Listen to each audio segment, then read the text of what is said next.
All right, so the next section we're going to be talking about is biomes. And again, this might be a review for most people. We're going to talk about the major biomes and some properties of them. So this is chapter 5 in your book.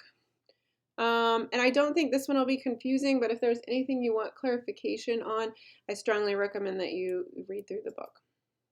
So what are biomes? In the terrestrial zones, they're large land areas with distinct biological communities due to shared climate, topographic, and soil conditions. So this is a bigger term than habitat. It's often characterized by the type of plants that are in that area and some specialized traits that organisms have to deal with the climatic, topographic, and soil conditions that are there.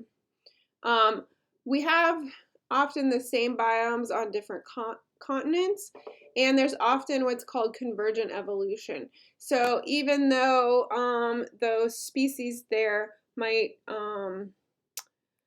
not be closely related because they have similar conditions, a lot of times they have evolved similar adaptations. So this is an example in deserts to protect the plants from herbivory.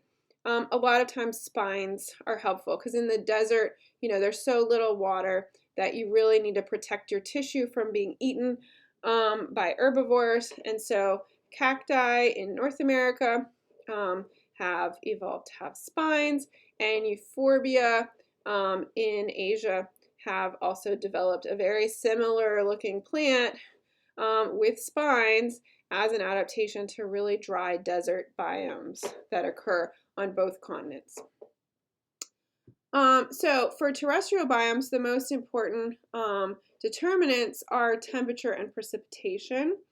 And the kind of absolute values of these are important, but the seasonal patterns are also important. So like, when does rain happen? When is it warm? When is it dry or cool?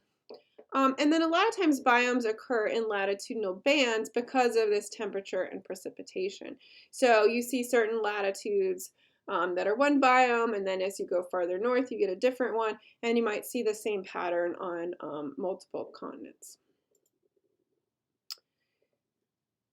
So as I said, what type of biome occurs at a particular location is largely determined by abiotic factors like mean temperature and annual precipitation. So this graph just shows annual precipitation on the y-axis and average temperature on the x-axis. And we see at the coldest temperatures, there tends to be low precipitation and we get tundra. As you get a little bit warmer, it depends on how much rain there is. So at the lowest amount of rain, we get deserts. Intermediate, we get grasslands, and then a little bit more precipitation, and we'll get boreal forests. As we move into warmer, we might get savannas and temperate rainforests, or temperate forests and temperate rainforests as we go up in the amount of moisture. And then at the hottest temperatures, we still have desert in the drier zones, and then we get tropical thorn scrub and woodland as you add water, tropical seasonal forests up here, and then tropical rainforests are the warmest and the wettest. So here's where we can see the terrestrial biomes distributed across the planet. And you can see that some of those bands occur. So our tropical rainforests are always in this equatorial region, as well as tropical and subtropical seasonal forests in this kind of olive color. We always see the boreal forest, no matter what continent they're on this stripe here, and the tundra at the top. We do tend to see drier areas along here with deserts. You can see pulled out on the different continents. And so these are somewhat predictable in area, but it does depend on the configuration of land, like how much rainfall different areas on a continent get. But the temperature, as you would expect, is often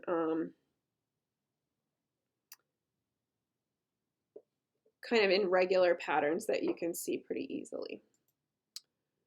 So in the United States, I do want you to know where you will find different biomes in the US or in North America. So we see in the United States, we have temperate coniferous forests here along the coast, and then in Louisiana, we have temperate coniferous forest as well. And then as you get inland a little bit, you get temperate broadleaf and mixed forests is a large part of eastern United States.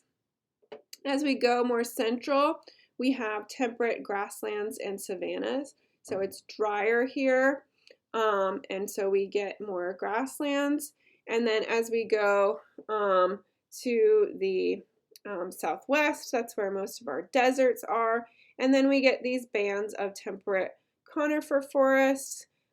We get some Mediterranean woodlands and scrub along the California coast into Mexico.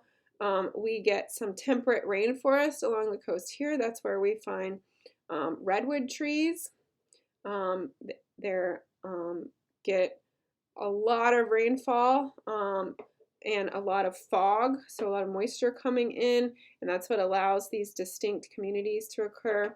We have boreal forest all across a lot of northern Canada, and then if we go beyond the boreal forest, we get tundra.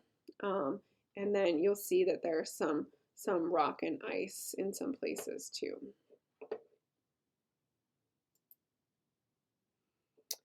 So terrestrial biomes, we're also talking about large areas on continents, but elevation can also be really important. And so we get these different biomes as you go up mountains. So this is an example from Mount Whitney. At the lowest elevations, there's desert, and then temperate grassland, and then temperate savanna, and then oak forest, and then boreal forest, and then taiga, and then tundra. And so this is very similar to what we see in different areas on the continent, but we can see all these biomes in different areas as we go up a mountain. And this is called vertical zonation. So it's basically the distinct vegetation zones that are defined by elevation. And we know that as you go up, it gets colder. And so that's part of the reason for this, is that we have differences in moisture and temperatures as we go up mountains. So we see these similar changes to what we see across larger scales on continents or areas that have similar elevations, but have these different temperature and precipitation regimes. Okay, so this just shows where we see a lot of human disturbance. So purple is what we consider to be domesticated land. So this is where cities and agriculture and factories and other things that are very closely managed by people are. And so we see them in lots of places, and then we see that there are certain biomes that aren't as good for people to use for things. So, you know, ice. Not a lot of people doing a lot of stuff in Greenland up here because it's almost all ice. Deserts tend to be not as utilized by people, so we can see the deserts coming out as separate from what people are using. And then really cold places tend not to be used as much, so the tundra, which we can see is at the top here. And then we see that there are some forests left, usually colder forests, and some rainforests are left. And then you can see that there's some grassland and savanna left in little patches in different parts of the world as well. All right, so we're going to go into all of these different types of biomes. The first one we're going to talk about is tropical rainforests. They tend to have a lot of moisture and very warm temperatures. They also tend to be very stable in temperature. So they're on the equator, they're not having these massive seasonal shifts in temperature. So you can see here, this shows the monthly temperature in a rainforest, and it's very steady. It's not changing a whole lot from month to month. The moisture does tend to be a little more seasonal in tropical rainforest. There's usually a rainy season and a dry season, but dry season is relative because it's still a lot more rain than most other places get. So very wet, very warm, very stable temperatures.